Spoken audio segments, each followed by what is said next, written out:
정보 톡톡. 알아두면 좋은 정보들을 찾아 소개드리는 정보 톡톡. 오늘은 내 아이들이 비만이어서 걱정된다면 어떻게 소통하고 격려해야 좋은지를 살펴보고, 자녀의 비만을 극복하기 위해서는 어떤 것을 실천해야 하는지 알아보겠습니다. 비만 아동이 증가하면서 자녀의 체중을 걱정하는 부모들이 늘고 있습니다. 이처럼 걱정에 휩싸인 부모들은 아이의 체중을 지적하면서 살을 빼라고 잔소리하게 마련이죠. 그런데 최근 연구에 따르면 아이의 몸무게를 직접적으로 언급하는 건 건강한 체중을 갖도록 만드는 효율적인 방법이 아니라고 합니다. 미국 소아과 학회에 실린 보고에 따르면 자녀의 체중 감량을 유도하기 위해서는 몸무게나 칼로리처럼 숫자에 초점을 둔 대화보다는 아이가 건강한 생활 습관을 형성할 수 있도록 격려하는 편이 좋다는군요. 이 같은 방법이 비만과 식이장애를 막고 무리한 방법으로 체중 감량을 시도하는 위험에 빠지지 않는 비결이라는 겁니다. 그렇다면 비만 아동과 대화를 할 때 부모가 염두에 두어야 할 사항은 무엇일까요? 양육 방법과 청소년 식이장애를 연구 중인 레슬리 코너 박사가 미국 건강지 헬스를 통해 과체중 문제를 안고 있는 아동과 대화하는 요령을 소개했습니다. 첫째, 아이의 나이를 고려하기.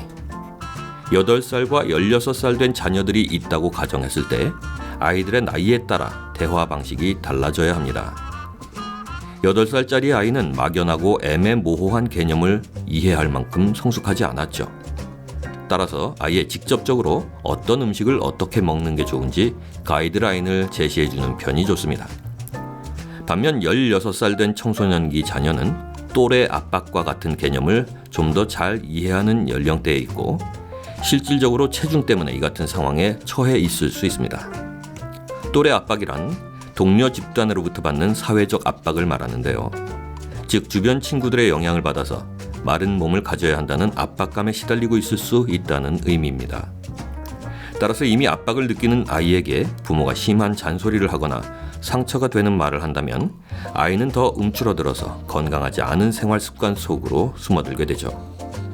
그래서 자녀의 나이와 상관없이 고려해야 할 사항은 부정적인 측면보다는 긍정적인 측면에 초점을 맞춰서 대화를 나누어야 한다는 점입니다. 아이의 나쁜 식습관에 대해서 얘기하는 것보다는 건강한 음식이 몸과 두뇌에 일으키는 긍정적인 효과에 대해서 얘기를 나누라는 거죠. 둘째, 자신을 받아들이는 법 가르치기. 아이가 자기 몸을 소중하게 여기지 않는다면 나쁜 식습관이 생길 확률이 높아집니다. 본인 스스로에 대한 자부심과 자신감을 느낄 수 있도록 유도해야 한다는 거죠. 아이가 자신의 몸이 소중함을 받아들이고 사랑하게 되면 옆에서 채찍질하지 않아도 자기 스스로 좀 더 건강하게 먹는 방법을 찾아 나서게 됩니다. 셋째, 숫자에 집착하지 않도록 돕기. 친구들이 몸무게를 가지고 놀리면 아이는 이를 동기 삼아서 살을 뺄 것 같지만 사실은 더욱 나쁜 생활 습관이 형성되는 역효과가 일어납니다.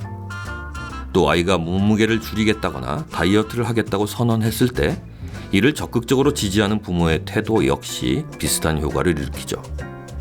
부모는 좋은 의도로 지지했지만 아이 입장에서는 몸무게 수치에 좀 더 집착하는 이유가 되고, 건강한 생활보다는 체중 감량이 중요하다는 압박감을 받게 된다는 겁니다.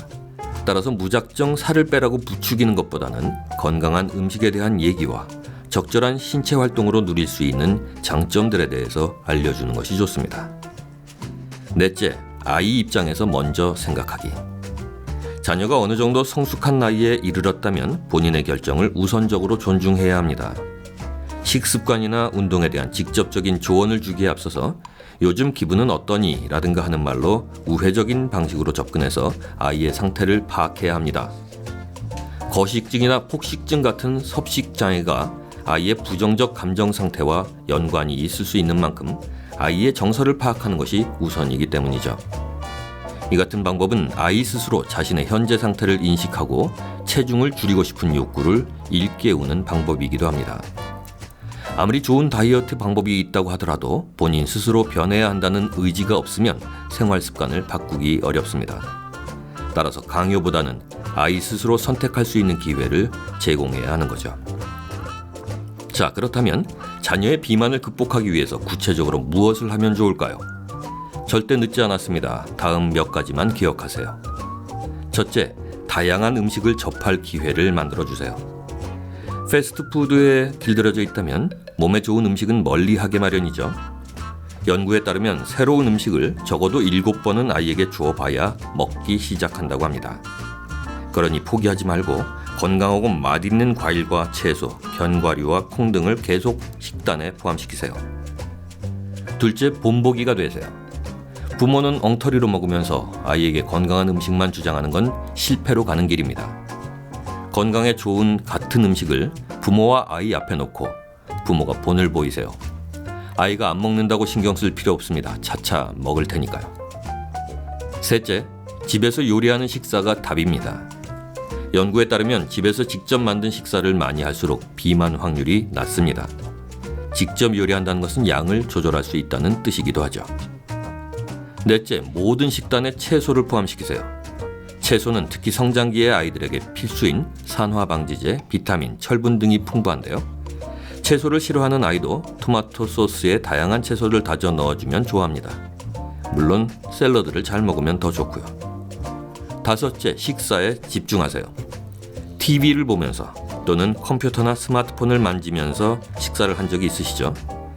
그런데 아이들은 식사를 TV 앞에서 하면 배가 부른지도 모르고 계속 먹게 되는 경우가 많다는군요.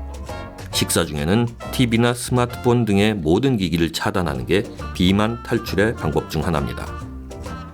네, 정보톡톡 오늘은 비만 자녀로 인해 고민을 갖고 있는 부모들께 도움이 될 만한 말씀을 전해드렸습니다.